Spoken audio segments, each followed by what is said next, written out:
folks, I'm Daphne Iking, and no, I've not been waiting for 1,000 years, but I am pretty much excited to meet singing sensation Christina Perri, who will be performing tonight at the KL Live. Now, let's find out more about her music career, her relationship with Mr. Jason Mraz, and why she's a sucker for suckers. Everybody knew I was a huge Twilight fan, and I would even subliminally mention it to the label. I'd be like, "Hi, Twilight, how are your kids? Twilight." I was always throwing it in there. And so when it came time to do it, I thought maybe they'd give me the opportunity.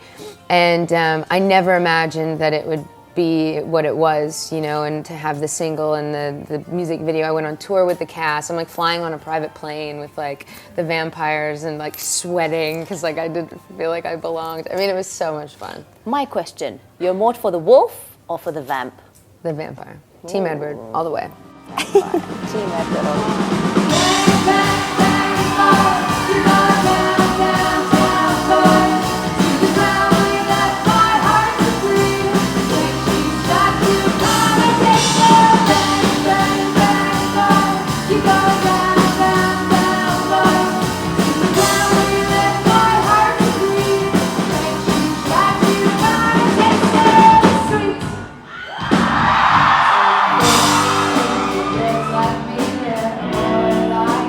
Be very lively. You're very active. You're very happy. You're very chirpy. Yeah.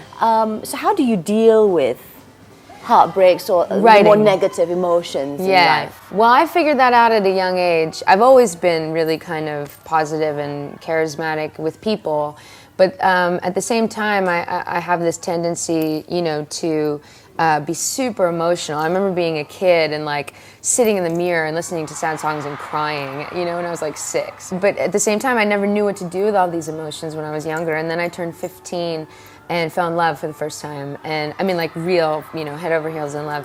And that was too much for me. I thought I was going to explode. So I remember I was writing poetry, and that wasn't enough. And then one day I taught myself how to play 3 chords on the guitar and wrote a song. It's what I realized I needed to do to get through life. Was, everyone has something. People work out. People, they do something to put all that stuff. And for me, I just write songs constantly. Make sure to keep my distance. Say I love you when you're not listening. How long can we keep this?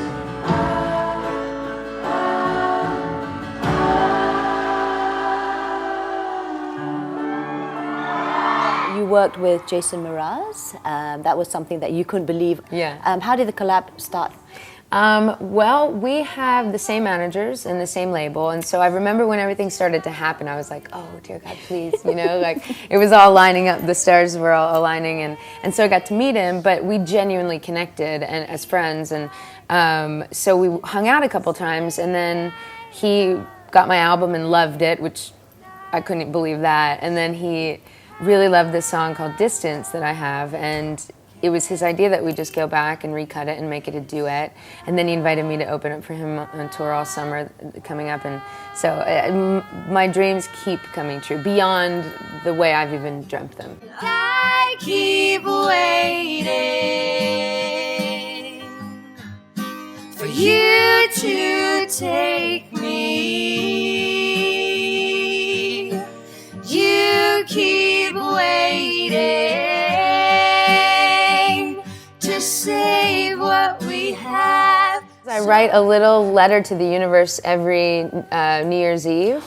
And I've only been doing that the past 3 years, which is, because I did it right before everything happened. And I put on a list sign a record deal, meet Jason Mraz, and play 3 shows. And I didn't specify, and my first 3 shows were on TV. I mean, it felt all of a sudden really magical. So I did it again the next year and made a new list. And on that list was have a song on the Breaking Dawn soundtrack in all capital letters, real big.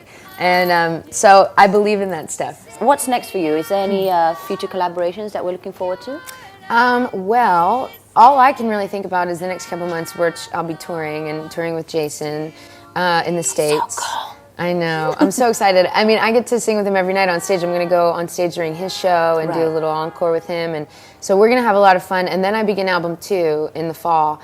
And as far as collaborations go, I think the possibilities are endless because I just keep dreaming these things, and I'm looking forward to, you know, what next dream might come true, and we'll see. Okay, we've got some questions from the fans, from Bella fans. Every time you sing, what do you imagine? What goes in your head? Oh, that's such a good question. Well, my favorite thing to think about is nothing. I feel like when I'm on stage, if I'm thinking like, oh, look at that guy's cool hat, and you know, look at that girl, so cute. I'll lose where I'm, you know, the vibe or whatever. So I think what's best is to not have any thoughts and to just kind of go to another planet almost. So especially when I sing Jar of Hearts, I'm like, you know, in this place of just pure gratitude, and like I'm giving it to you now because I've already had it, and the audience sings it back to me so loud that it's this beautiful moment. It's my favorite moment of every day is when I get to do that.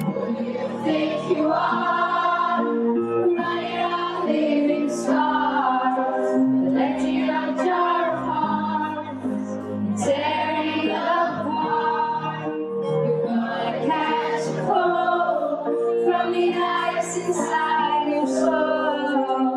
Don't come back on me. Who do you think you are?